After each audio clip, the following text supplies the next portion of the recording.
జల్లికట్టుకు మద్దతుగా తమిళనాడులో ఆందోళనలు జరుగుతుంటే అటు కొలంబియాలో బుల్ ఫైట్ కు వ్యతిరేకంగా గళమెత్తారు జనం. మూగజీవాలను హింసకు గురి చేయడం సరికాదంటూ నినదించారు. నిరసనలను బేఖాతరు చేస్తూ బుల్ ఫైట్ నిర్వహించడంతో ఆందోళనలు ఉధృతం చేశారు కొలంబియన్లు.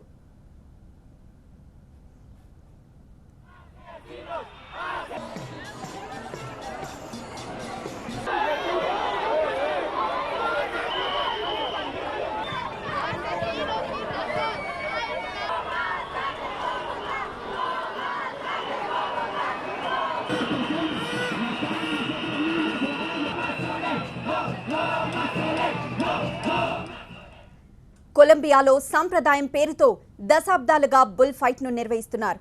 జంతు హక్కుల సంస్థల ఆందోళనలతో ఆ తర్వాత కొంతకాలం పాటు బుల్ ఫైట్ పై నిషేధం అమలైంది. అయితే సాంస్కృతిక పరిరక్షణ పేరుతో 2012లో స్థానిక కోర్టు బుల్ ఫైట్ పై నిషేధం ఎత్తివేసింది. దీంతో 4 ఏళ్లుగా బుల్ ఫైట్ ఆందోళనలు ఉధృతమయ్యాయి. కొలంబియాలో వారం రోజులుగా బుల్ ఫైట్ ఈవెంట్స్ జరుగుతున్నాయి. దీంతో మళ్లీ ఆందోళనలు ఊపందుకున్నాయి. కొలంబియా రాజధాని బొగోటా సహా అనేక చోట్ల బుల్ ఫైట్ కు వ్యతిరేకంగా జంతు ప్రేమికులు గళమెత్తారు.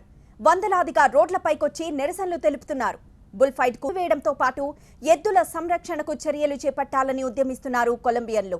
జంతువులను హింసకు గురి చేసే బుల్ ఫైట్ కు వ్యతిరేకంగా ఎందాకైనా పోరాడతామని ప్రకటించారు నిరసనకారులు.